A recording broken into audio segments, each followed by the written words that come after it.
Hello everyone, myself Dr. Kajal Rai. Today we are going to discuss the topic about lattice. Suppose a question is given to you that, just a minute, that let L equals to 1, 2, 3, 5 and 30. This is the set which is given to you. Some elements are there and one relation is also given there, that R be a relation on this set, and this relation is defined by is divisible by.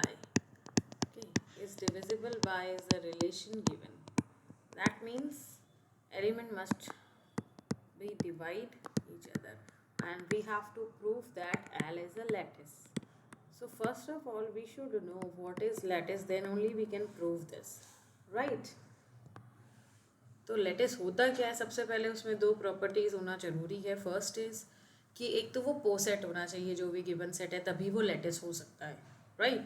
दूसरा ये कि हर एक pair जो उसके elements given है आपको, जैसे इतने सारे एलिमेंट्स गिवन है, इसमें हर एक पेयर यानी कि सपोज 1 2 1 3 या 1 5 जो भी पेयर हैं, उनके बीच में जो भी रिलेशन आपको गिवन है उसका ग्रेटेस्ट लोअर बाउंड भी होना चाहिए और लीस्ट अपर बाउंड भी होना चाहिए. ये दो चीज़ें ज़रूर होनी चाहिए उसके अंदर.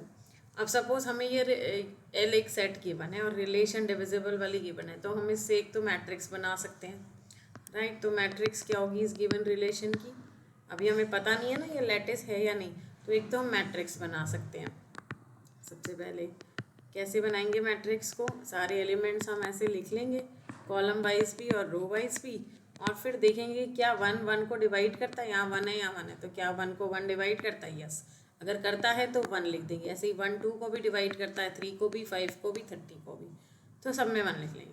अब क्या 2 1 को प्रॉपरली डिवाइड करेगा? नहीं करेगा, इसलिए सर 0 आ जाएगा. 2 2 को करेगा? हाँ भी करेगा.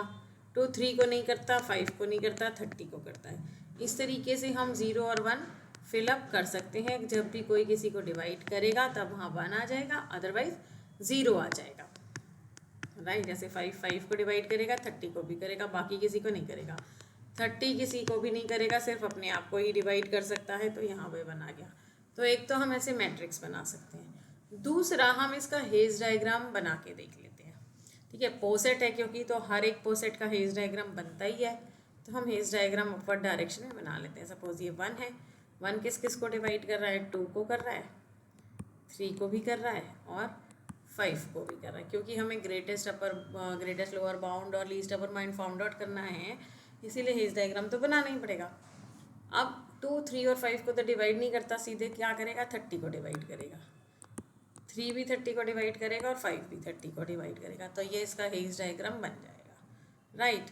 अब हेज डायग्राम तो बन गया, दैट मीन पोसेट तो था तभी बन गया. अब हमें इसके लिए मैट्रिक्स ऑपरेशंस करने पड़ेंगे. दो टाइप्स के मैट्रिक्स ऑपरेशन हमें करने पड़ते हैं, एक लीस्ट अपर बाउंड के लिए और एक ग्रेटेस्ट लोअर बाउंड के लिए. कैसे करेंगे हम मैट्रिक्स ऑपरेशन? ये किसके लिए है? जॉइन के लिए मैट्रिक्स ऑपरेशन है हमारा. लेटिस में जॉइन और मीट होते हैं, राइट. तो पहले तो हम सारे एलिमेंट्स लिख लेंगे और उसकी मैट्रिक्स बनाएंगे. मैट्रिक्स कैसे बनाएंगे? अब 0 1 नहीं लिखना है इस वाली मैट्रिक्स में. इस वाली मैट्रिक्स में वो एलिमेंट लिखने हैं जो उसका अपर बाउंड हो रहा है. जैसे 1 और 1 का अपर बाउंड कुछ नहीं है, 1 ही होगा, सिंपल. तो हम यहाँ पे 1 लिख देंगे, क्योंकि कोई और तो हो ही नहीं सकता ना. 1 और 1 का यहाँ पे 1 ही हो सकता है, राइट. इसी तरह से 1 और 2 का अपर बाउंड क्या होगा? 1 और 2 कहाँ पे जाके, ऊपर की तरफ कहाँ पे जाके मिलेंगे? 2 पे मिलेंगे, तो हम यहाँ 2 लिख लेंगे. 1 और 3 कहाँ मिलेंगे? 3 पे मिलेंगे. इसी तरह से 1 और 5 5 पे, 1 और 30 पे जाके मिलेंगे ऊपर, राइट. 2 और 1 ये भी 2 पे ही मिलेंगे. 2 और 2 2 पे मिलेंगे. अब 2 और 3 है, देखो 2 और 3 आपस में कनेक्टेड नहीं है डायरेक्टली. ये कहाँ जाके ऊपर मिल रहे हैं? 30 पे मिल रहे हैं, इसीलिए यहाँ 30 आ जाएगा. इसी तरह से 2 और 5 कहाँ जाके मिलेंगे? 30 पे मिलेंगे, तो यहाँ भी 30 आ जाएगा. 2 और 30 तो ऊपर 30 पे मिलेंगे ही मिलेंगे. इसी तरीके से हम बाकी सारे हम फिलअप कर लेंगे. 5 और 3 भी कहाँ मिलेंगे? 30 पे मिलेंगे. ठीक है, जहाँ जहाँ भी वो मिलेंगे हम उसके लिए वो चीज़ लिख लेंगे कि ये यहाँ जाके मिल रहे हैं भाई. इसका अपर बाउंड जो होगा वो यही होगा, इसके अलावा कुछ नहीं हो सकता, क्योंकि और कहीं ये मिल ही नहीं रहे हैं. 30 से तो और तो कहीं मिलेंगे नहीं, सीधे 30 पे ही जाके मिलेंगे। तो ये तो बन गया इसका लीस्ट अपर बाउंड की मैट्रिक्स, यानी कि जॉइन वाली। अब बनाएंगे हम मीट वाली, ग्रेटेस्ट लोअर बाउंड की। जिस तरह से अभी हम ऊपर की तरफ देख रहे थे कि कहाँ जाके मिल रहे हैं, अब हम नीचे की तरफ देखेंगे हेज डायग्राम के अंदर। इसीलिए हेज डायग्राम बनाया था इसका, जो हमारे इस मैट्रिक्स को फिलअप करने में काम आ रहा है। 1 और 1 1 पे ही मिलेंगे। 1 और 2 कहाँ मिलेंगे? अब देखो 1 और 2 कहाँ मिल रहे हैं हमारे?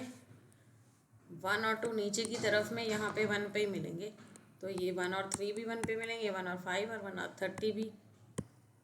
ठीक है, 2 और 3 भी नीचे कहाँ जाके मिल रहे हैं? 1 पे। ये यहाँ आ रहे हैं ना, दोनों जने मिल रहे हैं। 2 और 5 भी कहाँ मिलेंगे? नीचे 1 पे मिल जाएंगे। अब 2 और 30 कहाँ मिलेंगे? यहाँ 2 पे ही मिल जाएंगे। इसको नीचे 1 तक आने की ज़रूरत नहीं है, तो ये 2 पे ही मिल जाएगा। राइट, इसी तरीके से बाकी के एलिमेंट्स भी हम फिलअप करेंगे। 3 और 5 कहाँ मिल रहे हैं? 1 पे। 3 और 30 3 पे। राइट, इसी तरीके से हम इसको फिलअप कर लेंगे। तो जब हमारी ये दोनों मैट्रिक्स बन जाएगी, अब हम चेक करेंगे लैटिस की प्रॉपर्टी देखने के लिए कि हर पेयर ऑफ एलिमेंट्स के बीच में सारे एलिमेंट्स कोई ना कोई आ रहे हैं ना। मतलब ग्रेटेस्ट लोअर बाउंड में भी कुछ ना कुछ है और लीस्ट अपर बाउंड में भी कुछ ना कुछ है, सब में है। दोनों मैट्रिक्स में एक भी पोजीशन ऐसी नहीं है जो खाली हो, ठीक है, जिसका कोई अपर बाउंड या लोअर बाउंड ना हो। जब ऐसी सिचुएशन होती है कि सारी मैट्रिक्स फिलअप होती है, दैट मीन्स ये पोसेट जो गिवन है ये एक लैटिस है। जब दोनों में पेयर्स में, हर एक पेयर ऑफ एलिमेंट्स में मैट्रिक्स में कुछ ना कुछ एंट्रीज आ रही हैं हमारे पास। ठीक है ना। तो ये था कि हम लैटिस को कैसे प्रूव करते हैं। कोई गिवन पोसेट है, वो लैटिस है या नहीं, उसके लिए 2-3 चीज़ें देखनी। एक तो वो पोसेट होना चाहिए, दूसरा उसकी जो रिलेशंस जो भी है दी हुई है गिवन, उसमें लीस्ट अपर बाउंड भी होना चाहिए हर एक पेयर के साथ, और ग्रेटेस्ट लोअर बाउंड भी होना चाहिए। राइट, आई होप ये समझ में आया होगा आप लोगों को। Thank you very much.